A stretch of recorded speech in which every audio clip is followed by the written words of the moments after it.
Hi. Welcome to the Summer of Association Transformation. Your host, Elisa Pratt, Brewer Pratt Solutions, and my co-host. Andrew Chamberlain from Elevated. Yeah, I'm Oh, over this side. Over this side. sorry, I don't know. Yeah, I'm on this side. Yeah. So, Andrew, Oh, okay.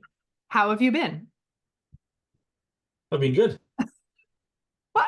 We said we were going to have the battle of microphones. I didn't realize yours was going to be so bedazzled. You know what? It plays music as well. No, it's meant for you to sing along to. Oh, is it?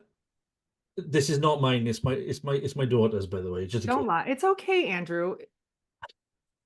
The Although masculine is yeah, it's fine. You can be open to that. trolls, I do love trolls. I was listening to it on the radio this morning. Oh, Actually, that's going to be a meme. I do love trolls. oh, yeah, I do. Why am I still holding this paper? I don't know. You're just talking to a bit of paper. Well, I have my real one, but I don't know if it even works. Oh, So, oh well. Okay. oh well. Oh Anyway, well. how you Okay, doing? hey, let's focus. And I don't mean to be so curt with you, Mhm. but we did want to talk about something a bit uncomfortable, and that's difficult conversations. And I brought this topic to you because I find as consultants, people think that we don't understand how hard it is Yeah. to bring to life and to execute and implement the things that we talk about in concept, whether it's staff evaluation, whether it's board transition or board leadership, whether all the hard things that we talk about in these big picture and glossy ways. We know that in real life, then having those conversations, bringing that to fruition is hard. And Absolutely. I just wanted to pay tribute to that and have a conversation about how to handle those difficult situations, those difficult conversations, those difficult realities and relationships. So people know that we're thinking to that Yes. we recognize that and share some of the examples and lessons learned that we have from our own experience and from those of our clients. But why do people find it so difficult? Why do we need to have that conversation? Why is it people struggle to sort of broach difficult subjects, what they perceive as difficult subjects, do you think?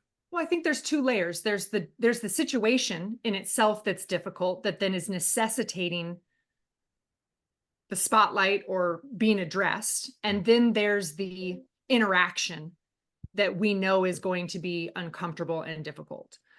Some people are more adverse to conflict than others. I don't believe it needs to be conflict in the negative sense, but No, some no, people are no. more adverse to these type of interactions than others, especially in the leadership sense or in a membership sense. If Yeah. I'm a staff person and I need to tell a volunteer member no, or I need to tell a volunteer member that they're out of order or they're beyond their scope or their jurisdiction, that's a very difficult position to be in. Yes, and it's quite common actually, when I sit with boards, there's this overt fear of communicating with the membership often.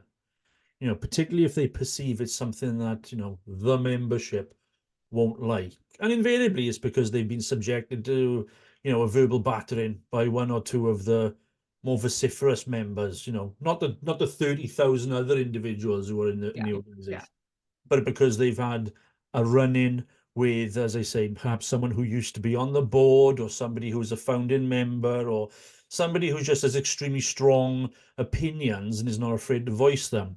But invariably, when I sit with boards and we talk about, implementing strategy, that that that fear always sort of, comes out in the conversation. Well, how are we going to broach this with members? And yeah, I guess for somebody, and I think we're both the same. I mean, neither of us are.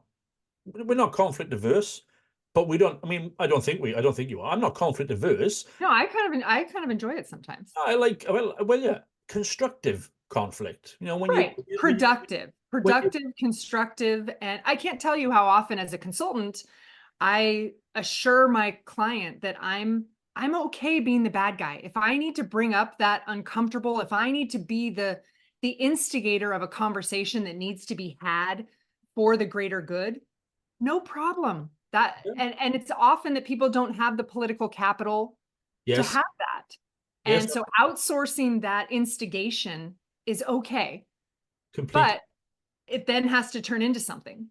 Well, yes, and the reality is, in some of those situations, it's okay, but ordinarily, you can't outsource the conversations you need to have. No, just the instigation. You can only outsource the broaching and the maybe sharing of the uncomfortable data or the uncomfortable analogies. And But you can't see it through. A consultant can't see it through. Can't build your culture for you. I understand if it doesn't feel natural. It may not feel natural at first. Especially if you're somebody who really dreads discord. Somebody who really doesn't want to, who fears constantly that something, that the conversation will erupt. But I understand the natural aversion that some people have, but we know that avoiding or delaying those difficult conversations, Oh. it only ends one way. And it's our human, I mean, we all are, we avoid the difficult. Like that's just human nature. I've been trying to get out of this podcast since You 2021, know what? and I'm still can't. You know what? I brought my emojis for that, and I have an emoji for that. So I since I can't now that we're on video, just Yeah, what chat people you normally mean do. things. Uh-huh. I'm going to bring my emotions to the screen. Do you know what? Just do the entire recording with that in front of your face. I would. No, I have other ones here, and I don't know where the other finger one I've is. never Hold seen the on. one with the smiley. I've never seen the smiley one, or the ham They ham. do exist. I was told not to use the purple alien or the eggplant, that doesn't mean what you think it means. So I found out the other day I'm not even supposed to do a thumbs up anymore, really, and I could not find, as much as I googled it, I could not so find you can't, this is bad. This is apparently offensive in some cultures. Gen Z are going to cancel us because of what you just did. Oh my, okay, I'm sorry. All right. Yeah, I don't know why. If anyone does know, please come on the pod and tell us. All right. You know, this week when we started 2024, we talked about this year being a year of doing, not just venting, not just complaining. So let's talk about some specific examples and how to handle them more constructively, more proactively, or differently so that, the association community here can walk away with a better handle on these difficult situations and how to approach them.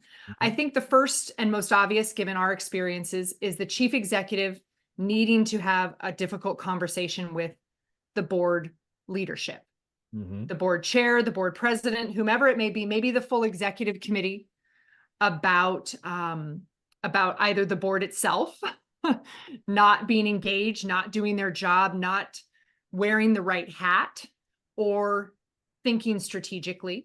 How do you, as a chief executive, go into that situation knowing it's going to be uncomfortable, knowing that there may be defensiveness or ego or rank be pulled? How do you prepare for that and then initiate that conversation? Well, I think you've got to be. You have to assume that you're confident in your position. Okay, Uh, so that tells me I need to rehearse this. I need to outline what I'm going to say. I mhm. cannot go in and wing this.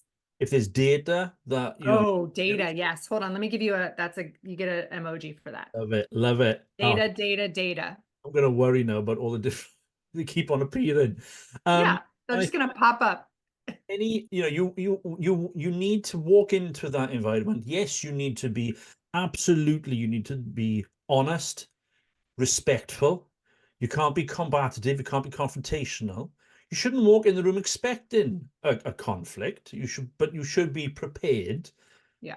Evidence-based decision making, evidence-based recommendations are what we're all about. And so data or evidence to back up your position is critical. But I think for me, you know, being direct, like I say, in a it have it, if you want to have a frank conversation, you can't dance around the subject. Right. You Right. open yourself up to ambiguity, you open yourself up to misunderstandings, confusion, or arguably you open yourself up to mistrust. disrespect. You know, it just Well, and it makes you there's look nothing. like you're doubting it. It demonstrates self-doubt. But have that direct approach, have that respectful, frank discussion, recognize that well, I would hope 99% of the time you're having a conversation that is based around process, outputs, protocol. It's not about people. Well, You know, again, and the more that you can use data, the less you appear to or have to approach personality or people or characteristics. I mean, if the whole discussion is around board engagement, talk about who shows up. You know, that means you got to have taken role. You got to have kept track of who shows up, who reads the material, who logs into the board, portal. Come to the table with information, not opinion. yeah. Opinion is where things get dicey. You may be asked for your recommendation as an executive. How should we proceed? And that should be based in information, in best practices, in bylaws, in strategic plan, operations and opportunities. Mhm. And then I think focus on, yes, what, you need to know what you're going to say. Of course you do. But I think it's really important that as well that you focus on what you're hearing as well. Yeah. So you're not just going in there to have a one-way conversation. People will just feel that they're being lectured, that they're being attacked, that they're being condescended, patronized. They will immediately be on the defensive. And for a lot of people, offense is usually the best defense. And you want to avoid that at all Yeah, costs yeah, because, like I say, unless you're having an extremely tough conversation about that is culture driven, or personality driven, you shouldn't need to you shouldn't expect, want, or need to descend into any quagmire of of argument. Ogmeyer. Yeah, quagmire. Sorry, this is a pause. Sponsored by Brewer Pratt Solutions. We're going to do a translation moment. Is it just What does quagmire? Because I thought it was a quagmire. Oh, well, maybe it's just all right, all right. I know what you're doing. I know what you're Is doing. this like a bog or a swamp Uh-huh. or Which I feel how? like I'm in right now. Uh-huh, uh-huh. I know what you're doing. I know what you're doing. All right, Focus no. on All right, this translation moment is over. Again, brought to you by Brewer Pratt Solutions.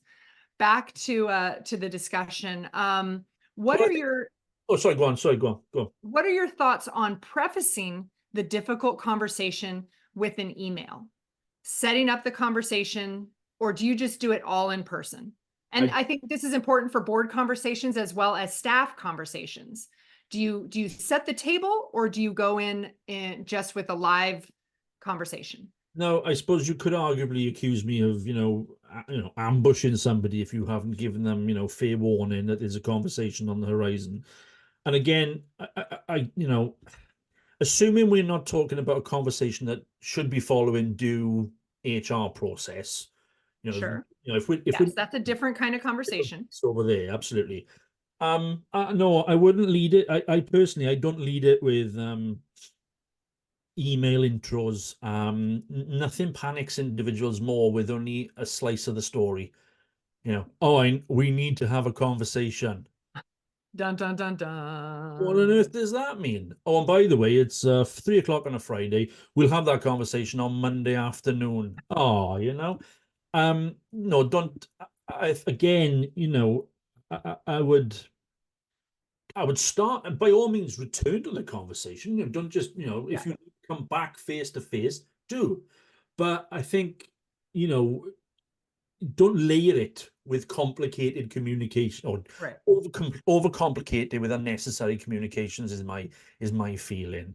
And actually, the reality is, when you have a difficult conversation, you're the person broaching it. Sometimes you actually don't need to say very much. Oh, interesting. Well, you can, And I find this very interesting because I feel like I'm someone who over speaks, especially when I'm nervous. I fill the void and I overcompensate with more and more and more. So tell me what this means. well, I mean, the reality is, okay, there's an issue. We need to solve it. I'm having the meeting with you. We sit down. explain we're talking directly. There's no dancing around it. This is the problem, Elisa. Here's the facts to back it up. There's no blame here. There's no blame culture. This is just the situation we're in. Help me understand what we're going to do to get out of this situation. Okay. And that works nicely for situations where you have data.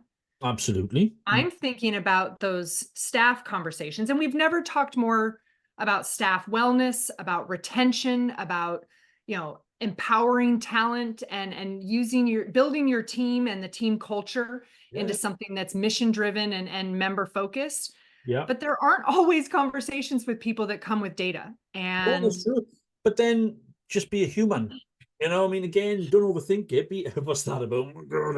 oh, I don't know if I could do that. Well, I mean, look, you could just ask neutral, supportive questions.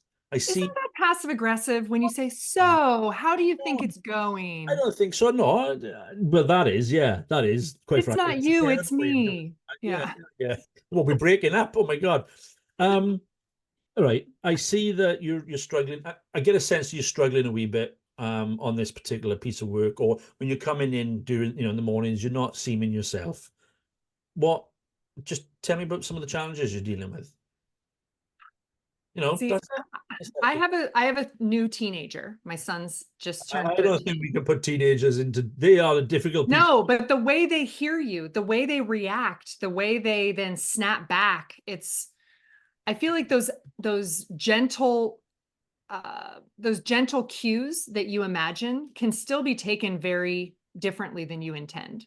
Yeah, that's true. But you have to draw a line at some point, surely, Yeah. where we acknowledge that we're all adults and we're all working in an adult environment. Yeah. Yeah. And if the individual you're talking to doesn't have the emotional intelligence, the self-awareness to understand that you are approaching them, yes, from a point of concern, but also from a point of, care, um, then I think that points to arguably bigger developmental issues for that, for those individuals.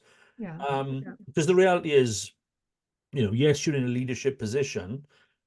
You can't and you shouldn't take responsibility for you can't take responsibility for how people feel, for how people behave, and how people respond to you. All you can control is how you engage with people. You cannot control how people are going to respond back to you.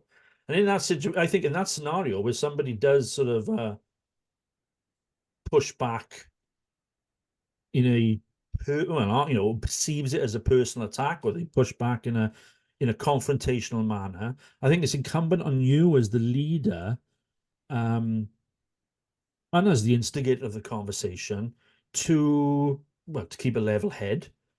You don't descend into. Don't react emotionally. Oh, don't. Yeah, completely. Always. I mean, we talk a lot about having emotional intelligence, but I think Which sometimes means turning your emotions off. you have to take the emotions out of the situation. Absolutely. You've got to cool it down. Um, Control how you respond to that. Um, that's all you can do in that sense. Yeah. Remove yourself from the situation, calm it down, say, right, actually, this is not, believe me, this was not playing out how I thought it was going to play out. None of this is my intention. I don't want to attack you. I'm not attacking you. If you think I am attacking you, if it's coming across like that, if I'm coming across like that, I'm really sorry. And again, one of the big strengths for me, one of the big strengths of courageous leadership is being willing to just be human and to say, I'm Yeah. sorry, I've played this a bit wrong. This is not what I was intending. Yeah. And then, Because so much of it does come down to perception mhm. and expectations. And you're right. You can't always control either of those things in another person, in another group, whether staff, whether member, whether elected leadership. But if someone has expectations other than what you need them to be, or perceptions of you or the situation that are different from your own, you're pretty much on track to have a difficult conversation. Oh, absolutely. Absolutely. Absolutely. And I think, I feel like when we've been kind of just talking in the last few minutes, we've kind of had that in my head. I've been talking sort of from leader talking to a direct report. But actually, I think, these principles apply equally to when you're, perhaps in the senior executive position and you're talking to your board.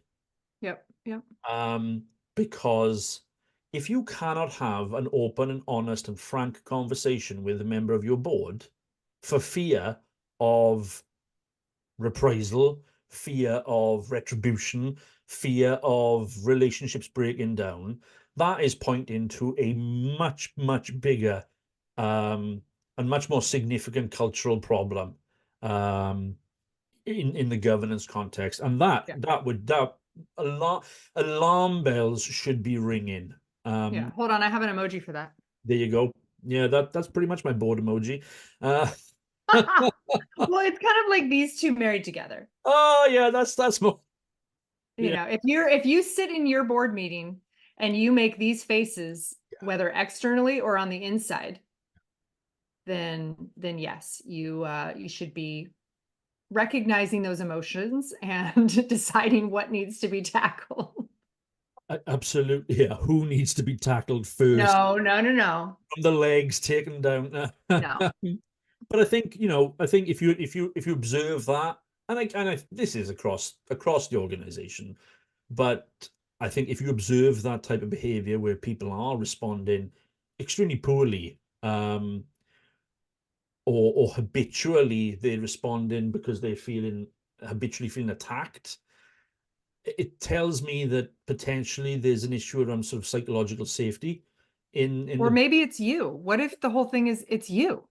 I think we're talking about the Either hypothetical. as a messenger or, Could you know, be, yeah, could be. could be, absolutely. But again, then as a leader, I would hope that you should have that level of self-awareness to appreciate. Actually, I played that a bit wrong. That is, I fumbled that one. I overthought it, and I think often difficult conversations become more difficult when we're overthinking. Again, it's like that. It's like that. Do we preface a conversation with an email?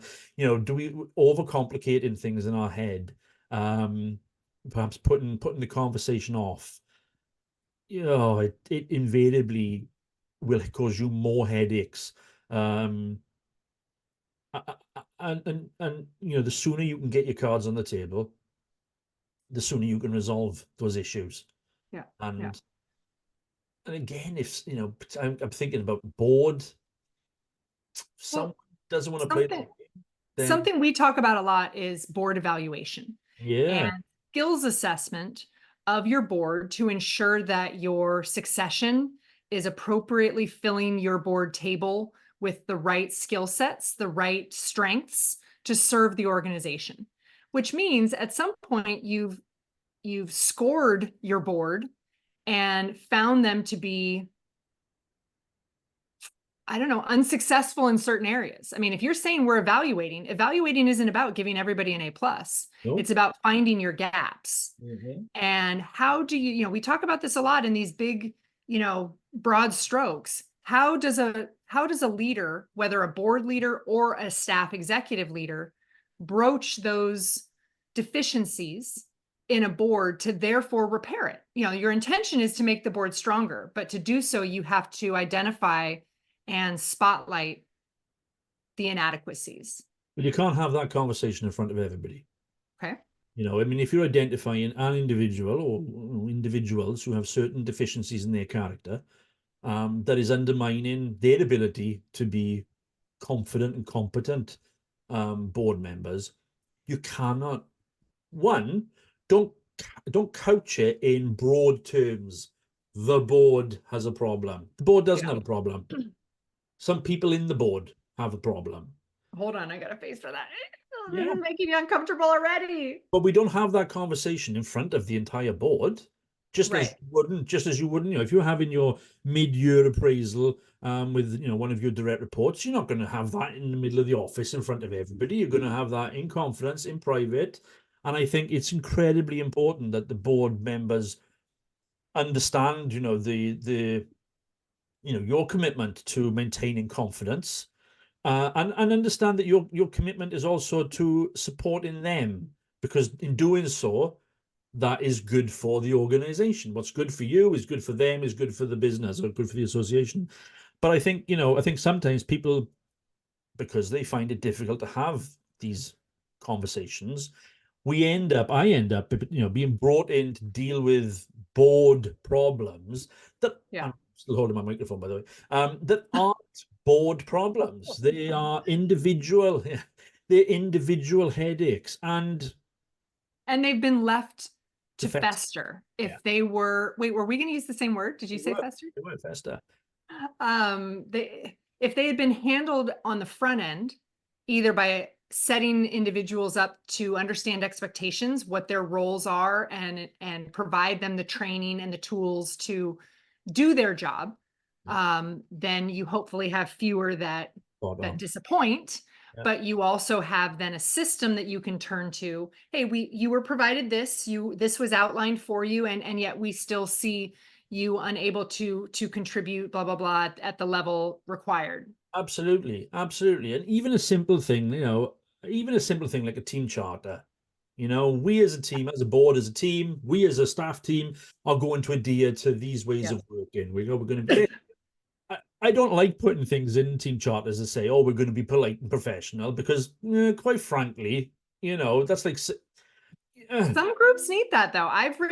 Oftentimes I'll call them partnering agreements Mm, or partnering charters. yeah, And maybe it's passive aggressive. Maybe it's just a way in the very beginning to try to set the table, set the environment, if they're so that, that if something happens later, we can then address it. And it's not zeroing in on someone. It's saying, hey, you're out of order with what we've agreed to. absolutely. But I think having that written sort of, written reference point, does allow you, and in these scenarios, depending who you is, in this, but it allows perhaps the chair of the board, the president, the chief executive, allows them to again remove themselves from from the scenario and say, well, look, here is our this is our these are This our, is what our, we agreed our to. terms of engagement. This is how we agreed to work with one another. Yeah. You're not working to that. And again, and you agreed to do this. You signed up to this. And I think exactly the whole part of difficult conversations is recognizing that it is a difficult conversation doesn't exist in isolation. A difficult conversation is just one of many parts of the organization's narrative that go on all the time. There are millions of conversations happening all the time in your organization, and this difficult conversation is just one of them. And just as we would talk about, project management of a new member service, and we would have conversations within that context, we need to have conversations about behavior, or about performance, or about how we approach work within the context of the culture that we establish as an organization, as a team. Yeah. Well, and we've used the word human and being human. And I think to that executive who has a board chair who's extremely averse to conflict, Mm. and just wants to be, kind of the head of the party, the one who brings everyone together, the good guy, the good girl, the one that gets to celebrate the victories. And, being a leader isn't always as nice and neat and easy as that. So oftentimes a chief executive has to bear the burden of that leadership responsibility. But we've talked about this from a lot of different angles, and I hope it's been helpful to the audience. I mean, for me, you can't have too much pride that you can't apologize, and to your point, acknowledge when you have mishandled something. And you can't have too much ego to ask questions or to ask for help yourself. And gosh, I feel like we're writing a country western song here. But Go on, tell me. You hum it. I'll sing. Go on. hold on, let me get my microphone. I'm glad we're having so much fun with difficult conversations, Yes, but yes, but because you're right. They stop don't talking, exist. we'll be They're, happy. they don't exist in isolation. And I hope this is something that you're talking about amongst your your colleagues, your peers, with your leadership coach, with your executive coach. You can always come to Association Transformation and Sure. have these difficult conversations, but go in prepared, put yourself in the other person's shoes, lead with data, and don't leave these conversations to improve on their own. They won't. They will do the opposite. Completely. Only using your microphone, do you have any last thoughts on difficult conversations within the association space? No, I'm all difficult conversation out now. But I agree. Yeah, I don't want to dwell, but I don't want to ignore this, because we talk a lot about strategies and solutions that absolutely. aren't easy to get to. And There are going to be these bumps. when things break down, it is always because of relationships and communications, Yep. or lack of, or poor communications. So nailing how you communicate positively, constructively, about everything, not just about difficult conversations, how you communicate across the board with clarity and purpose is critical. Yep, I agree. And again, I don't know if this is offensive or not, but that was nice. That was very nice. If it is offensive, maybe I do mean it towards you, but I haven't decided. When we find out what that means, we are both going to be deeply embarrassed, right? Okay, you're right. I'm going to stop using it, but I will acknowledge there's still this emoji option in Zoom. So, I mean, Zoom has built this into their platform. Yeah, We should probably write them a letter too. yeah, yeah. Well, thank you for having a difficult conversation about difficult conversations with me. I appreciate it. And, we're going to tackle some of these things, and they're not always smooth. They're not always easy. And I just want people to know that as consultants, we acknowledge this layer of things, and it's probably the most important layer. So thanks for joining me on this. We'd love to hear what you all in the association environment and in the association transformation community think about conversations like this. We're a place you can share your anecdotes, and we can give you anonymity if you want to tell us about good conversations and bad conversations. We'd love to hear. You can find this podcast and all your association transformation podcasts wherever you get yours, or at associationtransformation.org. And thank you, Andrew Chamberlain from Elevated. I appreciate your time and your microphone. Always. Bring it with you every time. Bring it with you. I will. I wonder if I can rig it up to something. Yeah. Only if there's music involved. Well, it should play music, but it plays Girls Just Want to Have Fun, but its batteries are running out.